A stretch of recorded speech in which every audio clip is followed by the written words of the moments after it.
Kanina, naka-open ako ng Facebook account ko. Bigla ko narinig na nagri-ring. Tapos nang tinignan ko, Isidora de la Cruz. Na-miss ko po. Kaya ako na po ulit yung tumawag sa kanya.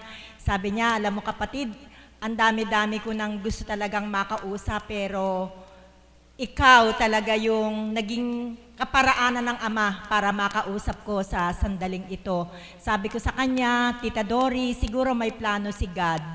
Ang plano ni God, gusto niyang marinig ka namin. Miss ka na namin kasi ilang months na rin siya nating hindi nakikita, hindi po ba? Gawa nga po ng nag-undergo siya ng bone marrow transplant sa kalooban ng Panginoon na maging kaparaanan, kaya po siya kumbaga sa isang nakabartolina po siya, hindi pwedeng ma-expose sa environment kasi napaka-sensitive niya sa infection. Sabi ko sa kanya, Tita, mayroong magandang plano si God. Ang gusto ng Panginoon, at least hindi ka man namin makita personally, pero narinig namin ang boses mo, kaya pala ay ikaw ay isang napakagandang halimbawa na nagbunga ang iyong katapatan sa Panginoon. Sino nga po ba ang makakatagal sa kanyang karamdaman? Alam naman po ninyo siguro kung ano ang karamdaman ni Tita Dory. Nanay po siya ni Bukalbuko ng 2nd District ng Bulacan. Siya po yung nanay. Siya po ay may sakit na leukemia. Na kung hindi po ako nagkakamali, more than 10 years na siya sa ganong karamdaman, pero sa kanyang pagtitiwala sa ating Panginoon, sino nga po ba ang may leukemia na aabuti ng mahigit na 10 taon kung hindi ka talaga nasa pagpapala ng ating Panginoon? Ganyan po si Tita Dory. Siya po ay hinahangaan ko sa kanyang katapatan, na sa kabila ng kanyang karamdaman, ito po yung madalas kong marinig sa kanya. Sige po, maupo po muna kayo.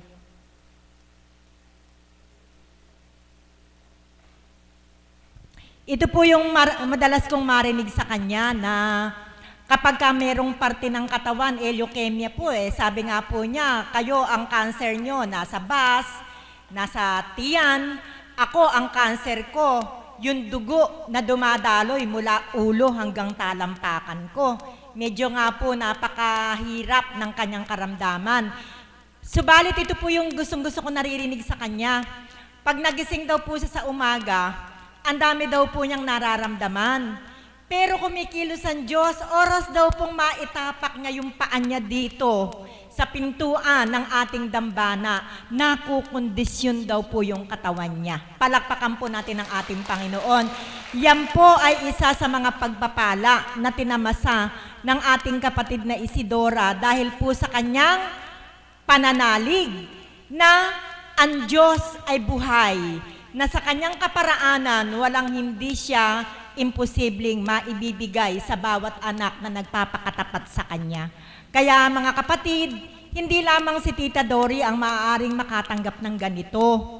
Ikaw, ako, tayong lahat, basta meron tayong katapatan sa Panginoon, siguradong meron po siyang igaganti at ibabalik sa atin.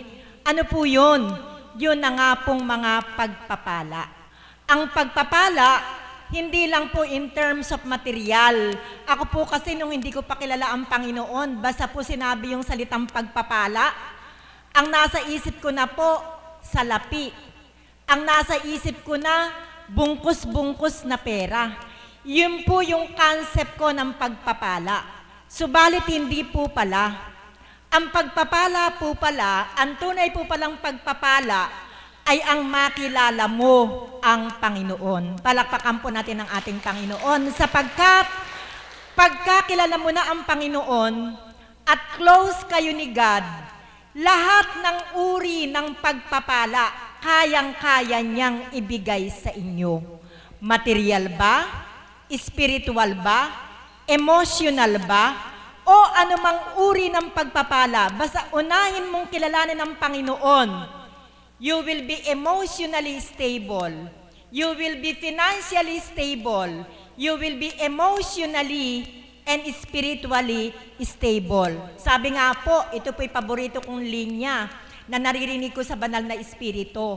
Ang sabi po ng Panginoon na nakatala sa Biblia, unahin mo ako at ang lahat ipagkakaloob ko sa iyo. Sa wikang Ingles, favorite line ko po ito, seek ye first the kingdom of God, and everything shall be given unto you. Palakpakan po natin ng ating Panginoon. Lahat po na to ay matatamo natin. Lahat ng uri ng pagpapala, ipagkakaloob sa atin ng Panginoon. Kaya lang may requirement. Dapat maging close tayo sa Kanya. At paano po tayo magiging close sa Kanya para lahat ng uri ng pagpapala ay ating matamasa? Paano po? Paano po ang pamamaraan para tayo ay maging close sa ating Panginoon? Sino po makakasagot? Mahilig po akong magtanong eh. Mahilig akong magtanong para tingnan ko lang kung talagang meron tayong natututunan sa Panginoon. Isang simpleng tanong po ang gusto kong ipukol sa inyo. Paano nyo po mararamdaman na kayo po ay meron ng pagpapalang natanggap sa ating Panginoon? Paano po tayo makakatanggap ng pagpapala sa Panginoon? Or isi-simplify ko po, ano po yung marapat nating gawin para maging close tayo kay God? Sapagkat kung close tayo kay God, ano nga bang kahilingan mo ang hindi niya ibibigay? Pag close kayo ng anak mo, pag sinabi ng anak mo, sigurado ibibigay mo. Bakit? Kasi close na close kayo. So what more kung sa Panginoon tayo magiging close? Lahat ng kailangan natin, hindi man natin sambitin, ang pagpapalang ito ay ibibigay sa atin. So babalikan ko po yung tanong ko. Ano po yung maaari nating gawin para maging close po tayo sa Panginoon? Para lahat ng makakasaya sa atin, makakaligaya sa atin, ibibigay sa atin ng Panginoon. Ayaw ko kasi ni God na nakikita tayong malungkot eh.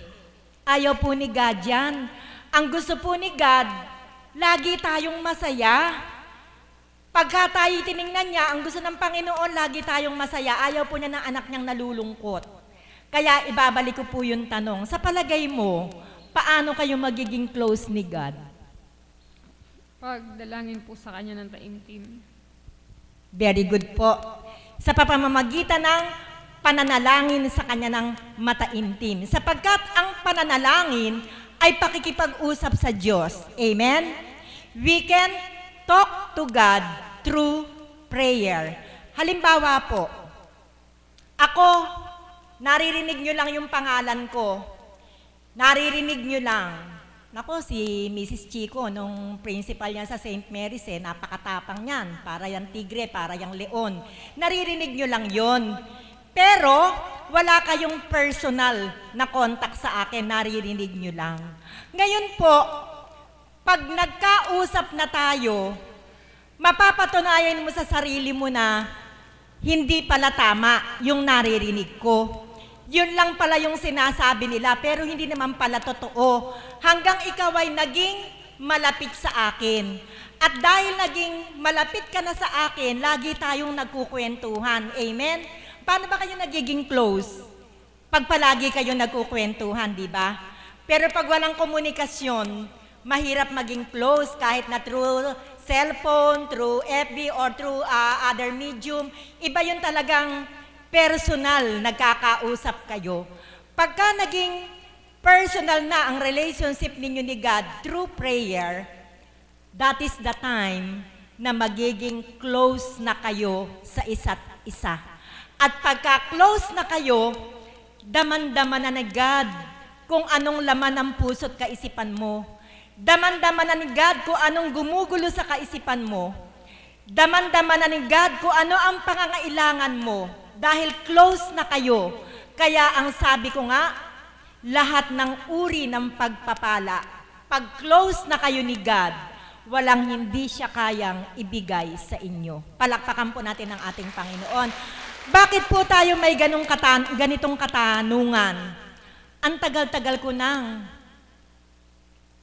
inaasam ito sa buhay ko. Magkaroon kami ng sariling bahay para hindi na kami umuupa sa apartment. Pero hanggang ngayon, 10 taon na, Pag nagbayad ako ng Lunes, Martes, may utang na naman ako. Ganun po yung nangungupahan di po ba? Yung mga nangungupahan lang ng tinitiran, magbabayad ka ng katapusan, unang araw ng buwan, may utang ka na naman. Kaya meron tayong minimiti sa buhay natin. Sabi mo sa sarili mo, 10 taon na, bakit yung hinihiling ko na matamo ko sa buhay ko ay hindi pa sa akin pinagkakaloob ng Panginoon? Bakit nga kaya? Bakit? Kulang ho sa panalangin. Very good. Kulang po. Hindi pa po sapat yung panalangin. Ang nais ni God, dagdagan pa natin yung ating pakikipag-ugnayan sa Kanya.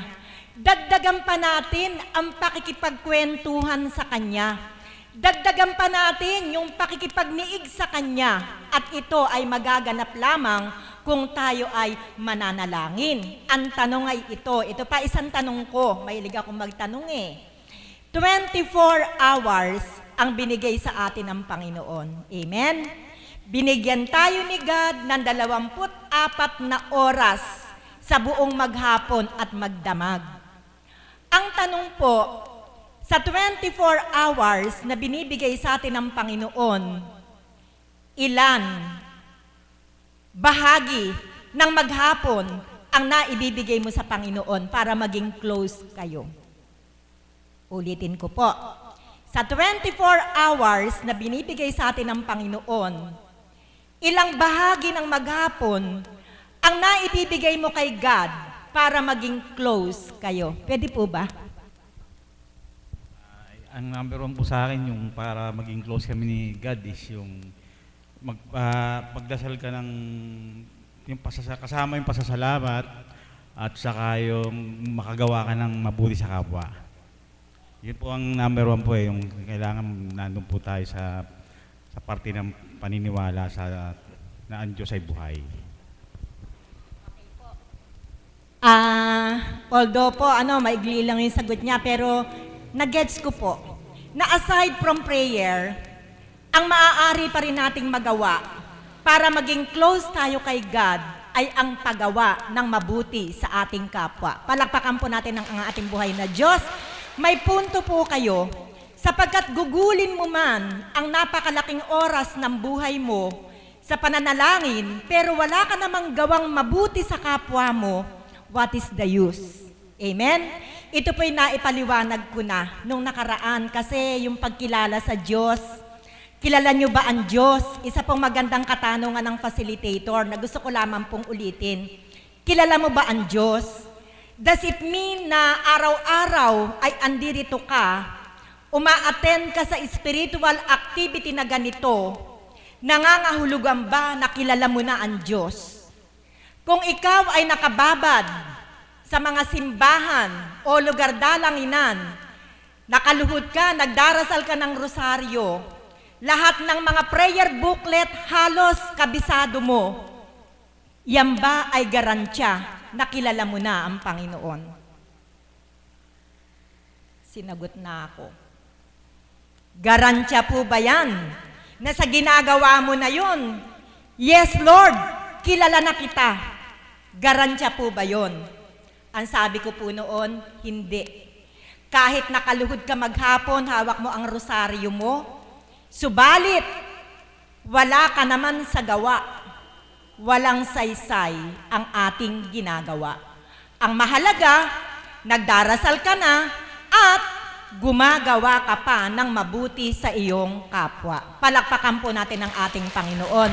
Ito po ay isa sa mga palatandaan ng pagkilala sa ating Panginoon. Kaya kahit ako po, halos araw-araw, naririnig niyo akong tumitindig dito sa harapan.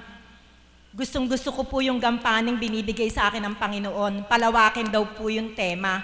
Nawa nga po ay napapalawa ko at naiintindihan ninyo. Hindi po ako nakakasigurado na araw-araw meron akong ginagampanan para sa Kanya. May passport na ako papunta sa langit. Nag-get niyo po ba yung sinabi ko? Kahit ako'y araw-araw na maghayag dito, it does not guarantee na may pasaporte na ako para makarating ako sa langit. Sapagkat masigit po doon ang inaasahan ng Panginoon. Tama, nagpapahayag ako. Pagtalikod ko naman, lahat ng nakita kong mali sa kapwa ko, ang iginaganyan ko sa kapwa ko. Anong garantiya na makakarating ako sa kalangitan? Nagpapahayag ako, pero lahat ng kapintasan ng kapwa ko ang idinadakdak ko paglabas ko pa lang sa dambanang ito. Anong garantiya na makakarating ako sa kaharian ng Panginoon? So, hindi po garantiya yan. Ang garantiya, alam mo, tinalakay po kahapon yan, kinuha sa Exodus chapter 20, verses 1 to 20, yung 10 utos ng Diyos, iyan po ang daan ng kaligtasan kung ating isa sa buhay. Hindi po sapat na ma-memorize natin ang detalye ng 10 utos kung wala tayong pagsasabuhay. Walang kwenta. Hindi importanteng ma-memorize, kundi ang importante, maisabuhay natin para magkaroon tayo ng tatak. At kung dumating yung takda, sabi nga po, si Apo po ba ang nagsabi kahapon? Hindi naman daw po itatanong ng Panginoon na pag binawian ka ng buhay tatanungin ka kung ano-ano yung mabubuting gawa mo. Hindi daw po. Sapagkat ang Diyos daw po, daig pa daw po yung TV, daig pa daw po yung wifi, na lahat ng ginawa mo dito sa ibabaw ng lupa, mabuti at masama, nakatalang lahat sa ating Panginoon. Kaya po, yan po yung challenge na ibibigay ko sa inyo. Para hindi po maaksaya yung ating pagsasakripisyo, na araw-araw nagbibiyahe tayo. Sila malayo pinanggagalingan, Valenzuela pa yata. Nagbibiyahe sila, lalo na kung mainit ang panahon. Sana po'y magkaroon ng magandang bunga yung ating ginagawa upang maging kalugod-lugod at makarating tayo dun sa inaambisyon natin na makarating tayo sa buhay na walang hanggan. Kapag ito po'y nagawa natin, mga kapatid, wala na po tayong hihilingin sa Panginoon. Batid na ng Panginoon lahat ang ating mga kailangan, kaya't ang lahat ng pagpapala patuloy niyang ibibigay. Magandang umaga po at maraming salamat.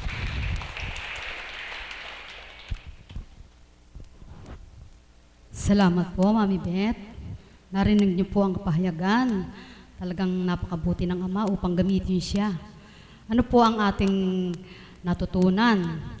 Di po ba ang sabi, anong uri, kahit anong uri ang ating gagawin, nakikita ng ating Panginoon. Kaya masama man o mabuti, tanging tayo po ang makakapag sa ating Panginoon Diyos na humiling tayo o laging manalangin upang tayo ay huwag mawalay sa Kanyang pagkakaloob na mabuti sa atin, mabuting isip, mabuting kalooban. Buhay po ba ang Diyos? Tahimik na tahimik. Ngayon naman po ang aking pong susunod na tatawagin upang mag-alay ng isang awitin para sa ating Panginoon. Tinatawagan ko po si kapatid na Mirna Andrada.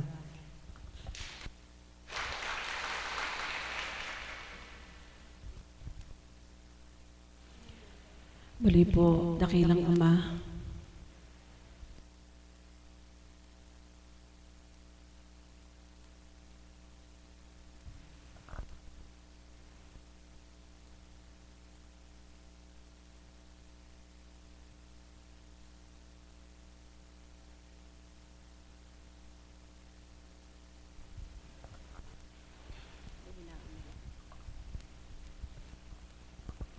salamat po.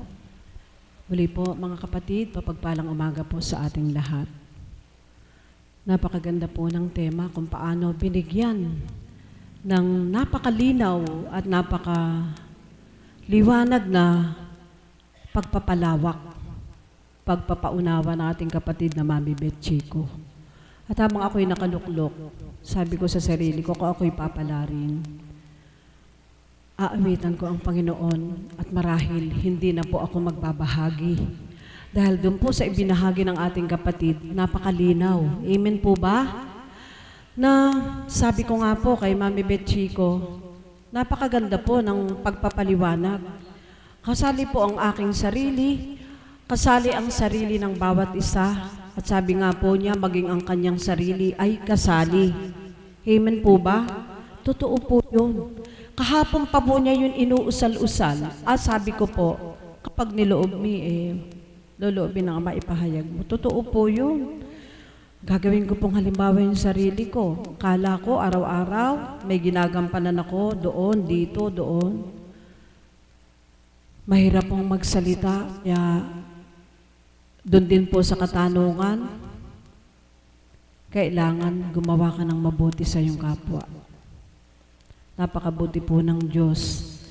Kaya hindi na magbabahagi, kundi bagkus, isa sa buhay ko po yung narinig ko. Amen ba anak? Kagaya mo, kinig na kinig ka sa pagpapahayag ng ating kapatid. Gayon din ako, kaya salamat sa Diyos. Katotohanan gumagamit siya ng tao, sinisidla ng talino upang tayong lahat ay makinabang. Kanya-kanyang kaloob. Kaya po, nawa, ang mga napakinggan ko ay maisabuhay kong ganap upang ang inaakala kong pagtupad ko sa Diyos ay maging makabuluhan, na hindi ko akalaing ang aking ginagampanan ay sapat na, kundi bagkus patuloy akong magsumikap at magsumakit.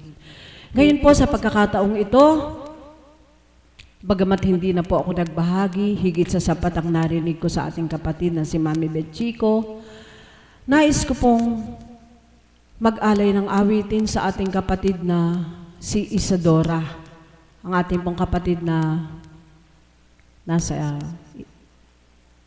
on air po, na Skype ngayon lang po. At nais ko pong awitin ang awiting ito, na alalaong baga, ang awiting ito ay inaawit sa atin ng ating Panginoon, na parang ako lang yung magluluwal, subalit sa Kanya mula ang awitin. Kapatid na Isadora, mabilis na paggaling po para sa inyo upang muli ay magkasama-sama tayo dito, kapatid, sa dambana kung saan, sabi mo nga kay Mami Beth, dito ka lumalakas. Hangad namin ang mabilis mong kagalingan, kalakasan. Ngayon, pakinggan mo ang awiting ito, sabi ng Panginoon, huwag kang mangamba, di ka nag-iisa. At ganun din po sa ating lahat, mga minamahal na kapatid, huwag po tayong mangamba, sabi ng Panginoon, kundi bagkus, sa tuwin na ang pag-asa at lakas ng loob ay mararamdaman natin mula sa Kanyang kagandahang loob. Hindi man ako nakaharap sa iyo, mahal na kapatid, ang damdamin mo ang dumama sa awitin, damhin mo ang awiting ito na alay sa atin ng Panginoon.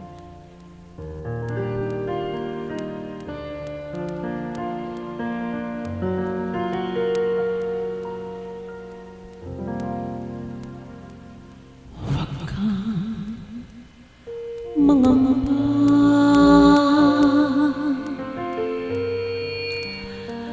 di ka nag-iisa.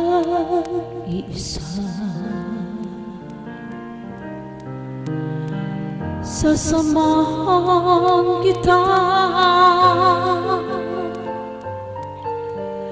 saan man magpunta.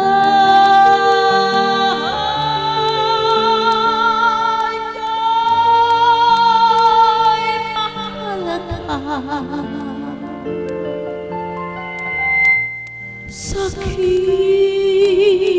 mga mata, minamahal kita.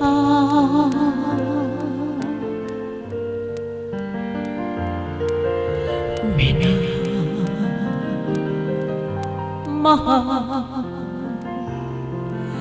kita.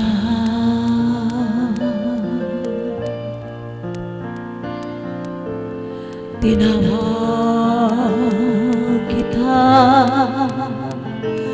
sa iyong pangalan.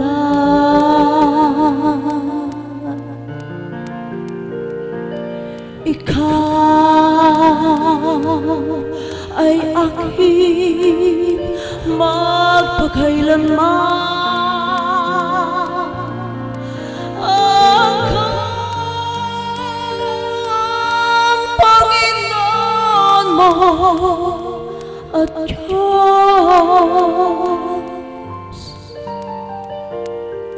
tagapagligtas mo at tagatubos.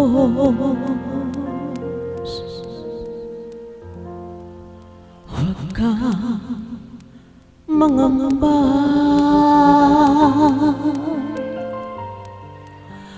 di ka nag-iisa. Sasamahan kita saan man magpunta.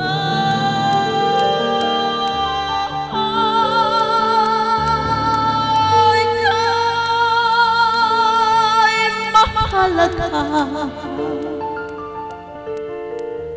sa aking mga mata, minamahal kita.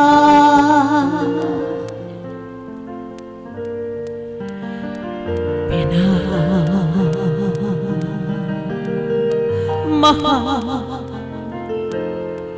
kita.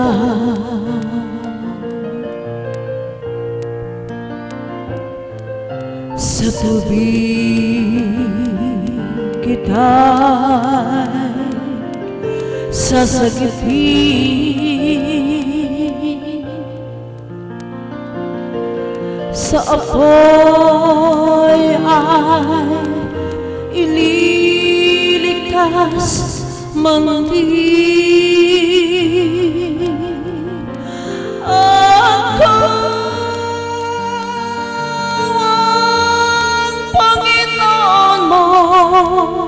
at Diyos,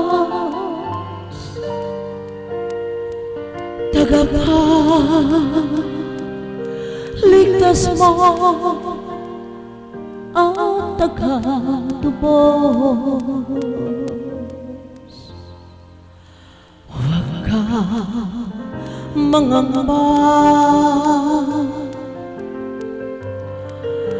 di ka nag-iisa.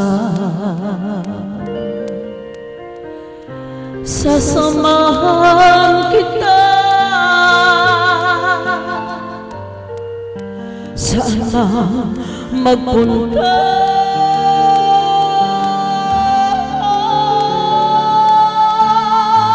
Ika'y mahalaga sa aking mga mata, minamahal kita.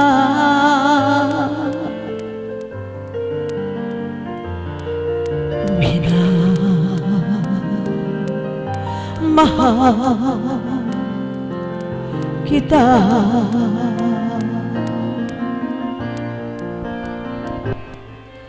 Sa langit kita ay hihintayin, silid mo ay ihahanda man din. Ako ang Panginoon mo at Diyos,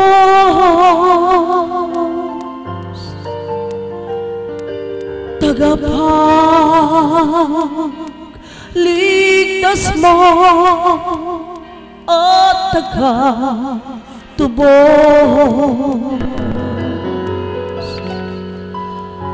Huwag ka mangamba, di ka nag-iisa. Sasamahan kita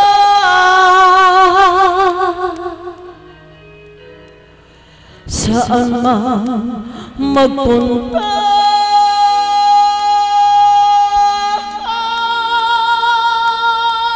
Ika'y mahalaga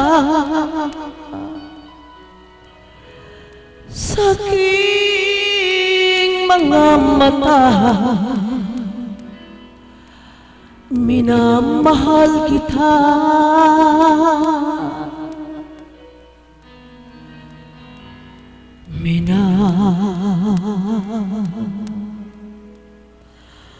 Mahal kita.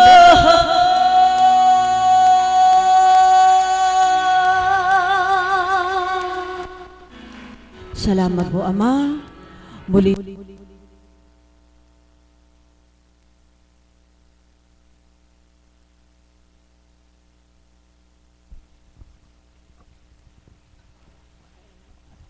Maraming salamat po, mga minamahal ko mga kapatid.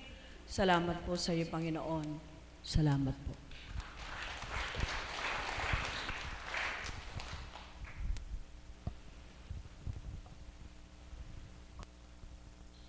Salamat po, mahal na Nanay Myrna, sa maganda mong inawit. Muli po ang aking susunod na tatawagin, ang aming Mother of the House.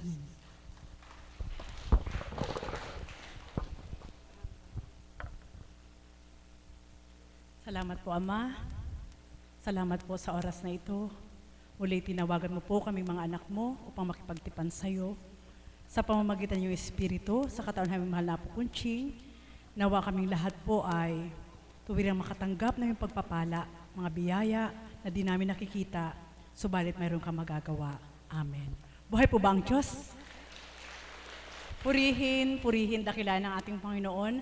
Kung nahimay niyo po yung bahagi ng pagpapalawak ni Mami Beth, makapagninilay po ang lahat. Amen? Sapagkat sa bawat araw po, alam ko po na lahat tayo ay nagmimithi na kamtin ang kalooban ng ating Panginoon at sa takdang panahon ay makarating sa kanyang paraiso. Amen? Kaya bawat araw po, tulungan po natin ang ating mga sarili na makapagnilay, lumalim, sapagkat ang Espiritu ay nariyan lang. Amen? Buhay po ba ang Diyos? Bakit ito po yung nasambit ko po? Sapagkat, sabi nga, kagaya ng bahagi ko po kahapon, mahalaga yung pag-akay ng Diyos sa dakong ito. Amen? Hindi dahil may sakit ka, kaya ka naririto. Hindi dahil marami kang problema, kaya ka naririto. Kundi ang pag-akay ng Diyos sa dakong ito ay upang mabusog tayo, ang ating mga kaluluwa, na hindi man natin siya nakikita, hindi man natin mahawakan, subalit patuloy niyang ibinibigay ang daan upang makilala siyang lubusan. Buhay po ba ang Diyos? At ang mga pagpapala ng Diyos ko, gaya po ng tinuro ni Mami Beth, binahagi po sa inyo na ginagampanan po niya sa bilang pagkatao siya, bilang isang alagad siya, yung connection mo kay God, yung attachment mo kay God, napakahalaga po yun eh. Napakahalaga sa pamamagitan ng panalangin. Yung para magbiging kayo, close, one-on-one. Alam niyo po, dalawang uri lang po yung pagpapala na hinihingi ng tao, na hinahanap sa buhay niya. Sa unang buhay siguro, bilang ako, si kapatid na Marisa, bilang tao, syempre ang unang alam ko noon, pagpapalang material. Maghahanap buhay, kailangan ng bawat araw, basic needs natin, kailangan. Kaya yun po yung pinagsusumakitan ko na makamtan. Sa unang buhay, hindi ko pa kilala ang Diyos. Kilala ko lang siya sa pangalan. So, balit yung kalaliman niya, hindi ko alam. Amen? At ngayon po, nang maakay ako sa dakong ito, yung spiritual naman na pagpapala ang minimithi ko. Amen? So, alam niyo po, itong dalawang ito, maaari nating ipagnilay eh. Kapag ang nasa po natin ay material na pagpapala, ang hanap natin ay mundo. Amen? So anong kailangan dyan? Lakas at katauhan. Subalit, sa espiritual na pagpapala na ipinagkakalob ng ating Panginoon, hindi lakas ang kailangan, kundi oras. Buhay po ba ang Diyos? Amen po ba yun? Sige po, magnilay po kayo. Kung hindi po natin bibigyan ng particular na oras ang ating Panginoon, hindi natin siya makikilalang lubos. Kung gagawin lang po natin na parang, sideline ko lang yun, si God, 1 oras, 2 oras, hindi pa rin po natin siya makikilalang lubos.